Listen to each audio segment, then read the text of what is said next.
Could be us. So back to what I was saying. Could be us. పొగ తాగటం, మద్యం సేవించటం ఆరోగ్యానికి హానికరం. Smoking, drinking injurious to health.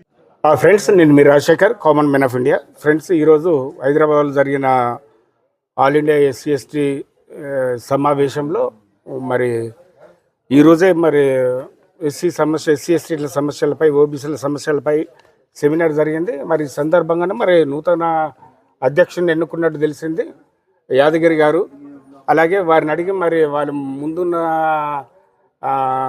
సమస్యలు ఏంటి, వాటిని ఎలా ఎదుర్కొంటారు, సంఘాన్ని ఎలా అభివృద్ధి పథంలో నడిపిస్తారన్న విషయాలు తెలుసుకుందాం. సార్ నమస్కారం అండి. నమస్తే సార్. బాగున్నారా? బాగున్నాను సార్. సార్ ఫస్ట్ మీకు congratulation. Thank you so much. ఎందుకంటే ఒక పెద్ద బాధ్యత ఇప్పుడు మీ భుజస్కంధాల మీద ఉన్నది. ఇప్పుడు మరి ఇటువంటి ఒక క్లిష్టమైన సమస్యలో మీరు పదవి బాధ్యతలు స్వీకరించినట్టు తెలిసింది. మరి మీరు ఏ రకంగా ఈ సొసైటీని, ఈ సంఘాన్ని ముందుకు తీసుకుపోయే అన్న ప్రత్యేక ప్రణాళికలు ఉన్నాయా సార్? ప్రణాళికలు అయితే ఉన్నాయి.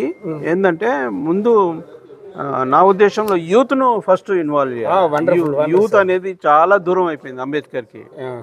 యూత్ నా మైండ్లో ఫస్ట్ ఈ మీటింగ్ తర్వాత నెక్స్ట్ మీటింగ్ యూత్ కాన్ఫరెన్సే. యూత్ కాన్ఫరెన్స్, యూత్ను మేము యూతే మనకు ఫ్యూచర్. అవునవును సార్.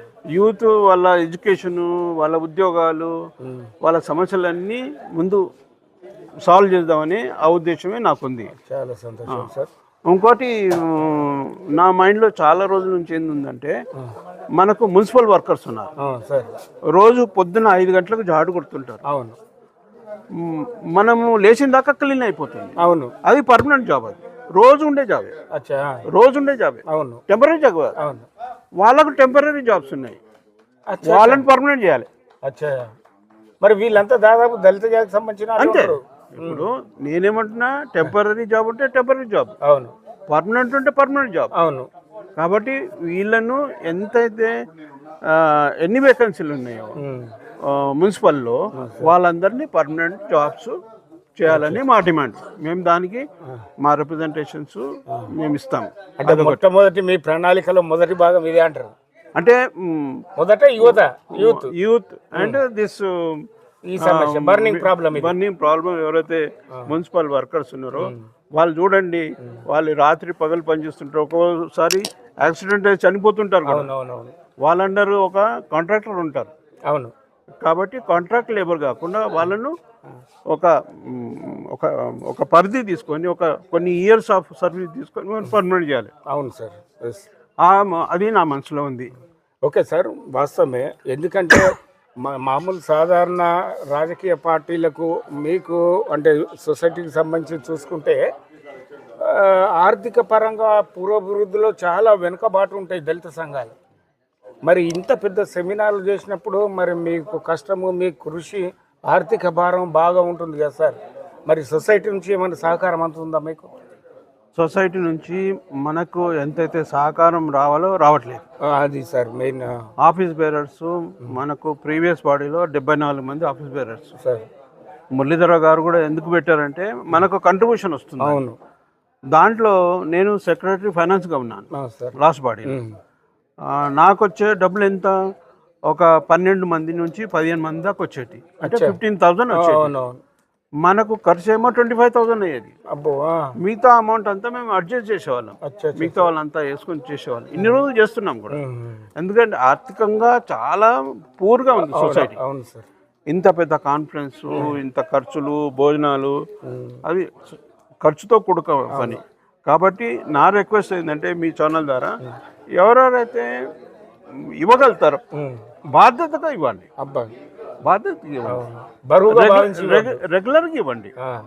ఇప్పుడు వేరే సమాజంలో వాళ్ళు అక్కడ వేసేస్తారు పక్క. అవును సార్.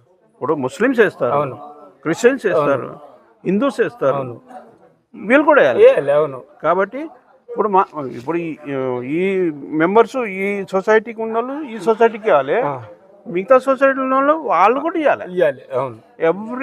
ఎవ్రీబడి, ఎవ్రీ దళితుడు నెలకు ఇంత ఫండ్ ఇవ్వాలి. అవును.